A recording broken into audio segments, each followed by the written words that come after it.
With a new release of iPhone comes another teardown and repair assessment.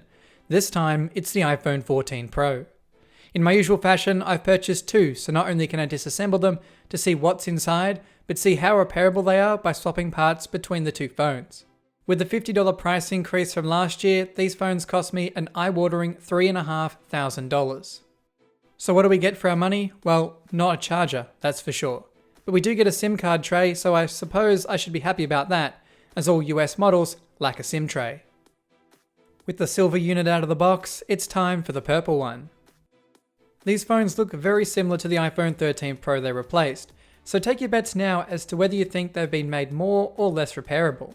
Apple has been on a trend in making it harder for third-party repair for several years now. But with a new self-repair program, has this made any difference to their approach? I will set up both phones to ensure they're working prior to disassembly. This includes programming my face with Face ID. Both phones are A2890 models running iOS 16.0. It's time we open them up and see what's new inside. To begin, I'll place one of the phones on a heat plate on the high setting for 5 minutes. Then I can remove the Apple Pentalobe security screws from the base of the iPhone. The display is held in tightly with adhesive and metal clips, so I can only think the screws are acting as a deterrent. But with them removed, I can pull up on the display using a suction cup. This will allow me to create a gap to which I can insert a plastic pick, working it around the perimeter to slice through the tough adhesive and release the display's retaining clips. Once free, I can open the display to the left-hand side, revealing our first look at the internals of the iPhone 14 Pro. But before we go too far, let's get the other phone open. The key to making this easy is lots of heat. But if you're doing something like this yourself, be careful with concentrated heat sources like a heat gun, as it's all too easy to burn the display or overheat the phone. A heat plate like I use allows for even distribution of heat at a specified setting. With both phones open, it's time for a closer look. Up top, you'll find a more compact Face ID array and A16 branding on the logic board. It's time we get that display out of the way so we can dig a little deeper inside the phone. When compared against the 13 Pro, there is now only one bracket covering the display and battery connections, but it's still fastened with 8 tri-wing security screws. Proceeding, I can disconnect the battery and display cables before separating the display from the phone. I will again do this for our other device. My plan here is to swap the main logic board or brains of the device between the phones, simulating the replacement of every single part inside the phone. Now it might seem strange to some that two brand new identical devices would somehow have issues when parts are swapped. After all, they're genuine Apple components. But with previous iPhone models, Apple has programmed its software to reject certain parts that were not installed by Apple. This included cameras, batteries, and displays, causing artificial issues, disabled features, and warning messages. The question is the iPhone 14 any different? After unfastening 3 screws and unplugging 13 flex cables, I began working the board free, but it seems something else was still holding it down. As it turns out, I need to remove the earpiece, which reveals one more screw. With that, I could pull the logic board free from the phone. Getting a proper look at the logic board, you can see the SIM tray is soldered in place. I'm not sure what the US model looks like yet, but it doesn't sound like you could just plug one in. Maybe the regular iPhone 14 differs.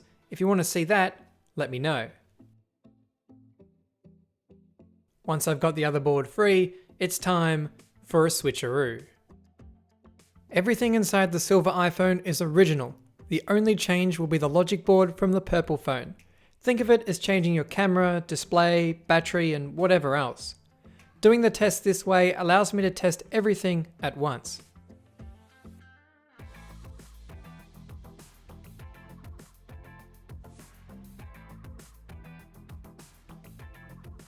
Once installed, I'll attach the display that was original to the silver phone.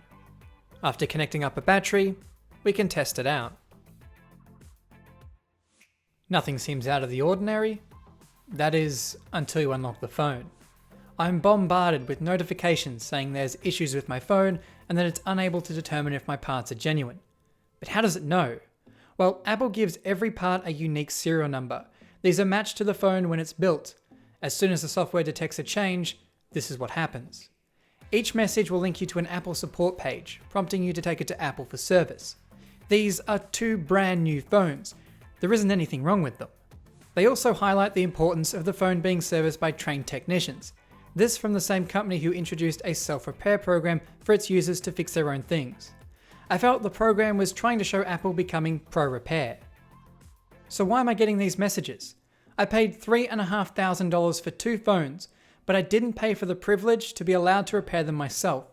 Had I purchased a replacement part from Apple, when they inevitably release the iPhone 14 parts on their self-repair store, I wouldn't have to deal with these issues. Based on my own personal experience with the self-repair program, some repairs work out more expensive than just having Apple do the repair. But had I used their program, I would have been allowed to use the phone to its full potential.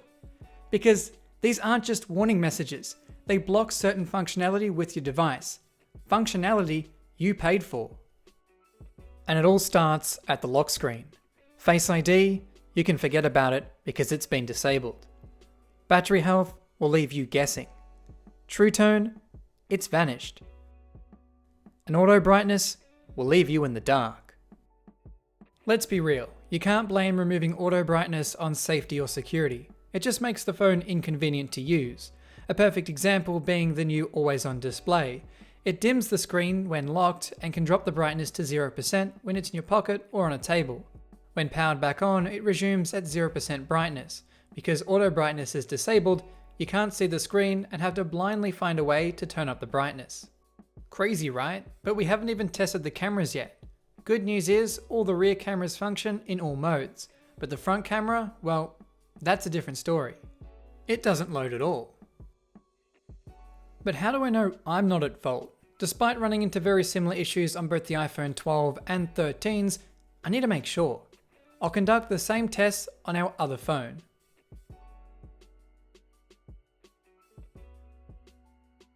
And just like the other phone, it too has the same messages and symptoms, confirming my suspicions. Oddly, one of the features I thought Apple would take away with a different screen installed is high refresh rate. But surprisingly, it's still working. To be certain, I reset one of the phones to see if that made any difference. And by just looking at the dim setup screen, I can tell nothing has. And I was right. But iOS 16.0.1 was released. Could this be our savior? I updated the phone to find out, and I couldn't believe what it did. It actually returned some functionality to the front camera. However, portrait and cinematic modes ceased to function. And that's identical to the iPhone 13 that I tested last year. As Apple uses some of their Face ID hardware in these 2 camera modes, when you replace the front camera, you don't just lose Face ID, but also portrait and cinematic modes. Trying to take a portrait photo freezes the app. But all the other issues still remain. So now I should just be able to swap the 2 cameras back and all of our functionality should return, right? Well, this is where things took a turn for the worst. Something I had never seen before. The original part was rejected on the original phone. The one I had updated to iOS 16.0.1 is rejecting its original camera, but the other phone on iOS 16.0 works just fine. So time for another reset it was. But that didn't fix it. No Face ID and no front camera worked even after reset. But it no longer displayed an issue with Face ID in settings. Maybe I damaged something. I removed the camera to inspect it and didn't see anything obvious. The only option I had left was to downgrade to iOS 16.0, an option only possible while Apple allows, because Apple switches off the ability to restore to an older version of iOS shortly after the new version comes out. Meaning if an iOS update breaks compatibility with an app you need, slows down your phone, or adds a new anti-third-party repair feature, you can't revert. But with iOS 16.0 reinstalled, both Face ID and the front camera are working again. Was this just a bug, or did iOS 16.0.1 contain something malicious to complicate repairs even further? I don't know. But what I do know is that I want to take this phone apart some more. We've largely focused on the software complications of repair, but what about physically? Well, let's get the battery out. That's something consumable that will degrade over time no matter how you look after your phone. Apple has included stretch release adhesive, but we had to get to it by first removing the vibration motor and speaker. Using the help of my tweezers, I can begin pulling the adhesive out from beneath the battery.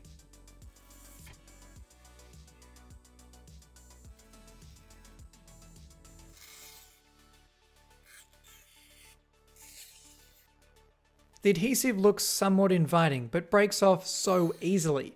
I got the first one free, but the second one snapped off. And it doesn't want to budge. There's still one piece of adhesive, but I can't get to it. There is a few millimeter gap between the battery and a piece of the frame. Not even wide enough for my tweezers. Like most things in life, it'll be better with some alcohol.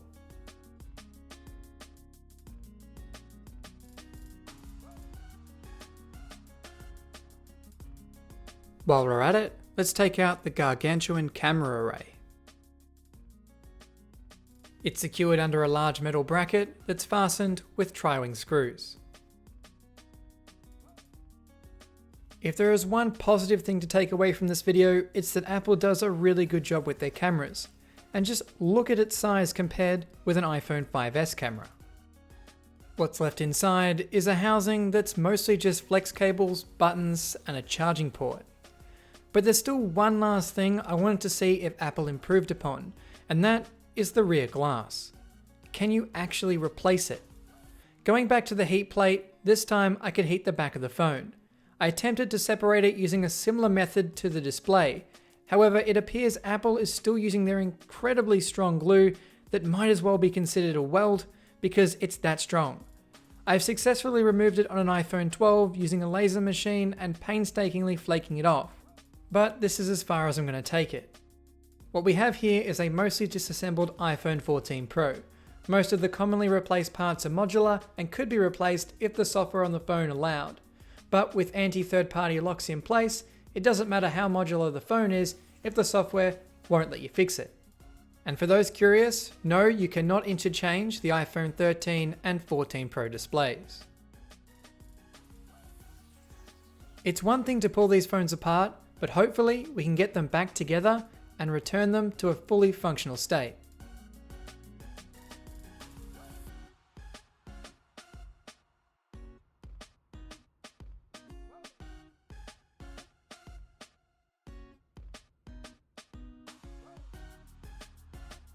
For our 3200 mAh battery, I don't have an exact replacement for adhesive, but I do have this one from an iPhone 10. I'll cut it down and make it work for what we need. Like what came out, this is also stretch-based adhesive.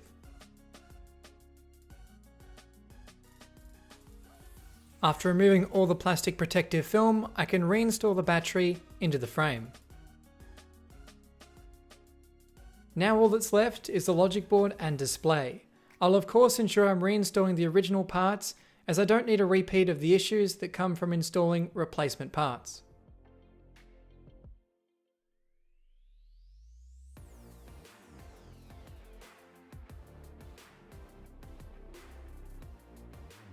I cannot forget about the other phone. It too will need its logic board and display fitted.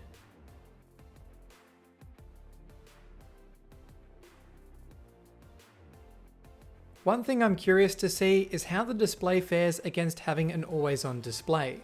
Will we see any burn-in? I guess only time will tell. Once the display and battery are attached, the final bracket can be screwed into place. After a spray of air and a quick wipe down, the iPhone 14 Pro can be sealed up. I'll reinstall the SIM card tray and the two pentalobe screws into the bottom of the iPhone. Again, I'll repeat this for our other iPhone 14 Pro.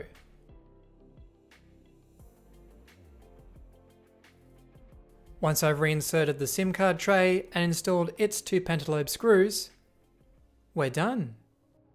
So this is it, the iPhone 14 Pro, yet to be defeated when it comes to being the least repair-friendly flagship smartphone. Every year, it's like rolling a dice in a board game. You just don't know what you're going to get. Based on my 12 hours of filming and testing of the iPhone 14, Apple still has complete control of the phone, from repair to the software you can install. With everything reassembled back into the correct phone, all of the errors and issues have disappeared and the phones act as though nothing ever happened. Breaking down all the anti-third-party repair locks, replacing your display will remove True Tone and break auto brightness, a new battery will disable battery health, a new front camera will break Face ID, portrait mode and cinematic mode, a rear camera will only give you a warning message, and lastly, replacing the logic board will trigger all of the previous penalties. I might have spent $3,500 on these phones, but I feel as though they're not really mine. And on that note, this has been a Hugh Jeffries video. If you like what you saw, consider subscribing and check out the Teardown and Repair Assessment playlist for more videos just like this one. And if you're looking for any used devices, be sure to check out my online store, link for which is down in the description. That's all for this video, and I'll catch you guys next time.